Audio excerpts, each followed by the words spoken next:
Cameroon, Bandung, Africa, Bandung, to the world, Bandung.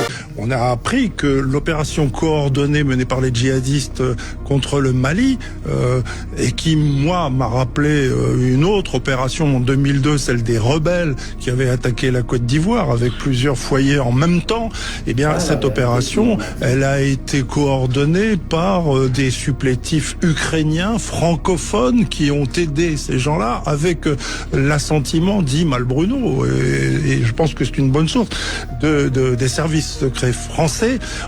Autrement dit, on a aidé une opération qui a servi les djihadistes. Vous voyez, les amis, en réalité, ce qui se passe actuellement, c'est quoi? C'est qu'ils n'arrivent pas à cacher cette vérité. Et je dis encore, je ne suis pas prophète. Les premières heures de l'attaque contre le Mali du 25 avril, d'après mes analyses passées, ma compréhension de la situation du Mali, les analyses que j'ai faites avec les informations que j'avais dit sans embâche que l'Occident, ou du moins l'Hexagone, a sa main sur l'instabilité au Mali. Les amis, parce que j'avais les éléments. Je vous avais parlé ici, je crois il y a de cela 1 an et quelques mois, de la situation après les attaques des Tizoïtene, où le GRU, le service secret militaire ukrainien, avait jubilé les attaques de forces armées maliennes et des supplétifs russes. Et à Dakar, l'ambassadeur de l'Ukraine avait même jubilé sur Facebook. Au point où c'est grâce à notre alerte que les autorités sénégalaises avaient décidé de convoquer cet ambassadeur. Et on avait parlé de l'expulsion. Nous, on avait demandé l'expulsion pure et simple de ce monsieur. Mais malheureusement, au Sénégal, à cette époque, ou jusqu'à présent, c'est Bassirou Diomaye Faye qui est président. Un président par infraction et un président qui travaille avec l'impérialisme pour nous maintenir dans la souffrance. Vous savez, on peut entamer une révolution, mais chaque personne sait pourquoi il est entré dans la révolution. Bassirou Diomaye Faye est un homme qui aime la jouissance, un homme qui aime la roubladise, un homme qui rit, qui sourit, qui rit aux éclats avec Macron, aux éclats avec Alassane Ouattara, en connaissant ces deux que je viens de citer là. Et je disais, pour analyser cette situation, les gars ne peuvent pas dire qu'ils viennent du Mali. Non, ce n'est pas possible. Mais ils peuvent venir d'ailleurs. Parce que la Russie avait alerté sur l'assassinat des dirigeants de l'AIS, que la France était en train de se préparer pour assassiner les dirigeants de l'AIS.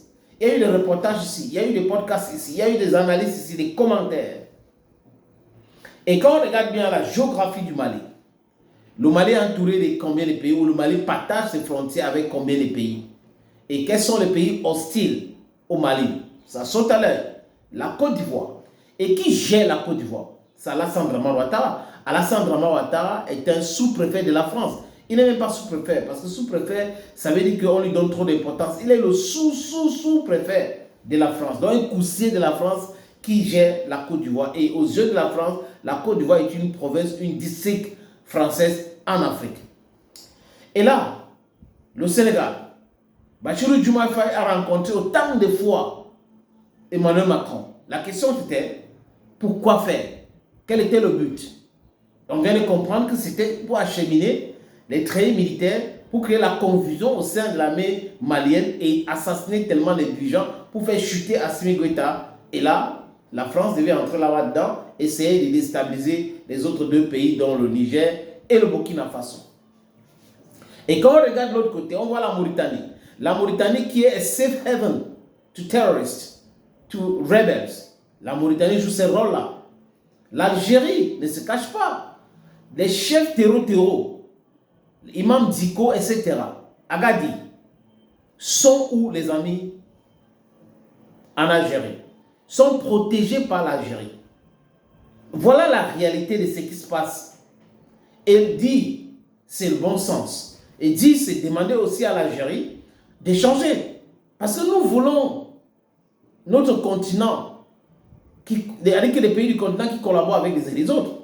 On ne peut pas accepter qu'un pays africain qui a souffert pendant la colonisation, ou les rafles de la colonisation, nous maintient à travers son alliance satanique, cynique, avec l'impérialisme. Les amis, quand j'ai dit, de l'autre côté du Niger, vous voyez qu'il y a le Bénin. Donc, on a toujours des pays hostiles aux autres pays africains. Les pays africains veulent s'émanciper. On des souverainistes à la tête de ces pays, à leur tête. Mais ces souverainistes-là sont combattus. Au lieu de copier l'exemple, on les combat, on veut les détruire et on utilise d'autres noirs. Vous pensez que l'esclavage a prospéré par rapport à quoi? Parce qu'il y avait des noirs qui acceptaient de jouer ce rôle-là pour vendre d'autres noirs. Il y avait des chefs traditionnels, des voyous, qui ont accepté de jouer ce rôle-là. Ils sont entrés dans la poubelle de l'histoire. Donc, les amis, quand les gars disent maintenant, George Bruno, Sud Radio, les analyses des anciens agents secrets sont en train de parler, ce n'est qu'un secret de polichinelle. C'est quelque chose que nous le savons. Et à force de le dire et analyser avec les détails que nous donnons ici et là, ça les pousse aujourd'hui de aussi venir dire la vérité parce qu'en fait, ils ne veulent pas être les ding-dong de la face. La réalité, c'est comme la grossesse. Tu ne peux pas la cacher pendant très longtemps. À un moment donné, ça éclate. Voilà cette vérité. La France, l'Ukraine, l'Algérie, la Mauritanie, la Côte d'Ivoire étaient impliqués sur les événements de quoi? Du 25 avril. Les langues se délient actuellement, mais ça fait très longtemps qu'on le dit ici.